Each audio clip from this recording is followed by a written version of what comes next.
আসসালামু আলাইকুম everyone, welcome to my শখের ফার্ম। আপনাদের সাথে আছে আমি ইমরান। আপনারা যারা এখন আমার চ্যানেলটি সাবস্ক্রাইব করেননি তারা অবশ্যই আমার চ্যানেলটি সাবস্ক্রাইব করে দিবেন এবং বেল আইকনটি বাজিয়ে দিবেন যাতে আমাদের ফার্মের পরবর্তী আপডেট আপনারা জানতে পারেন। এবং ফেসবুক পেজ থেকে যারা দেখতেছেন তারা অবশ্যই আমার ফেসবুক পেজটি ফলো করে রাখবেন এবং লাইক কমেন্ট শেয়ার করবেন।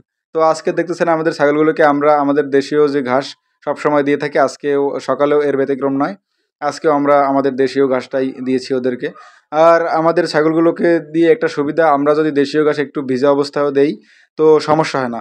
যেহেতু এখন ভাদ্র মাস, তো একটু বৃষ্টি একটু রোদ এভাবেই থাকে, সবসময় ঘাস ভেজা থাকে। অর্থাৎ 10 মিনিট বৃষ্টি হয়, আবার 1 ঘন্টা রৌদ্র হয়, কিন্তু যার কারণে ঘাসটা ভেজা ভেজাই থাকে অবস্থায় আর কি। কিন্তু আমাদের ছাগলগুলোকে ভেজা ঘাস খাওয়ানোর অভ্যাস, যার কারণে আলহামদুলিল্লাহ কোনো প্রবলেম হয় না। আর ওরা সবসময় ভেজা ঘাস খাইতে অভ্যস্ত। এবং আমরা আমাদের ছাগলগুলোকে কিন্তু এখন আমরা দিনের একটা সময় হয়তো বা দেওয়ার চেষ্টা করি যে কলমি শাকটা আমাদের পর্যাপ্ত পরিমাণে আছে। আমাদের যে চারপাশে যে ডোবা নলা আছে, সব জায়গায় কলমি শাক প্রচুর পরিমাণে হয়ে আছে আর কি, পানির মধ্যে। তো ওইগুলোকে আমরা আমাদের আগের ভিডিওতে যে দেখাইছি, আমরা যেভাবে প্রসেসিং করে ওদেরকে খাইতে দেই, অর্থাৎ আমরা কলমি শাকটা উঠাই এবং সুন্দর করে ধুয়ে তারপরে রোদে শুকিয়ে তারপরে খাইতে দিই। আর যার কারণে আমাদের এখন ঘাস তেমন একটা সংগ্রহ করতে হয় না। আমরা এইভাবে কলমি শাক খাইয়েই দিনের অনেকটা ব্যাকআপ দিতে পারি আর কি। আর তাছাড়াও আমরা আজকে সকালে দেশীয় ঘাস দিয়েছি, একেবারে দুর্বা ঘাস যেটাকে বলি আমরা। তো এরপরে আমরা একেবারে শেষ বিকেলের জন্য ঘাস সংগ্রহ করতে গেছি। অর্থাৎ আমরা যেভাবে, অর্থাৎ আমাদের যে মাঠ, আমাদের একটা মাঠ আছে যে মাঠে আমরা শীতকালীন সবজি দিয়ে থাকি সাধারণত। তো এই মাঠে এখন আমাদের পরিষ্কার করার প্রয়োজন, যার কারণে মাঠে অনেক ঘাস লতাপাতা হয়ে আছে, ওগুলোকে আমরা একসাথে কাইটা নিতেছি এবং অন্য দিক দিয়ে আমাদের যে শীতকালীন সবজি লাগানোর যে প্রসেসিং সেগুলো শুরু করছি। তো আমরা আস্তে আস্তে মাঠটাও পরিষ্কার হয়ে যাইতেছে এবং আমাদের ছাগলের ঘাসের ব্যবস্থা হয়ে যাইতেছে। একই সাথে আমরা ২টা দিকে আমরা আর কি আগাইতে পারতেছি।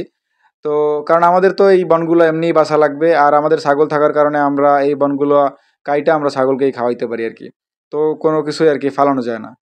আর এ জায়গার মধ্যে কিন্তু জার্মান লতা আছে, তারপর পুদিনা পাতা আছে, লাগানো ছিল অনেকগুলো। অর্থাৎ আমাদের পুদিনা পাতা যার ঝাড় হয়ে গেছিলো, ওইগুলো আমরা ছাগলকে খাইতে দিছি।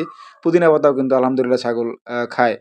আর এর সাথে আরও কিছু দেশীয় ঘাস এবং আমাদের যে মিষ্টি আলু লতা, জার্মান লতা ইত্যাদি আরও আর কি প্রভৃতি আর কি, এক কথায় আরও অনেক ধরনের শাক লতা পাতা আছে, যেগুলো আমাদের ছাগলগুলো আলহামদুলিল্লাহ ভালো খায়। আমরা যে কোনো ধরনের দেশীয় ঘাস ছাগলকে দেওয়ার চেষ্টা করি সবসময়, কারণ আমাদের দেশীয় ঘাসগুলো আমাদের ছাগলগুলো সবসময় বেশি খেয়ে থাকে। এবং দেশীয় ঘাসগুলোতে কিন্তু প্রোটিন সমৃদ্ধ থাকে প্রচুর পরিমাণে। আর এগুলো খাওয়াইলে হয়তো বা দেখা যায় আমাদের ছাগলগুলোর স্বাস্থ্য ভালো থাকে এবং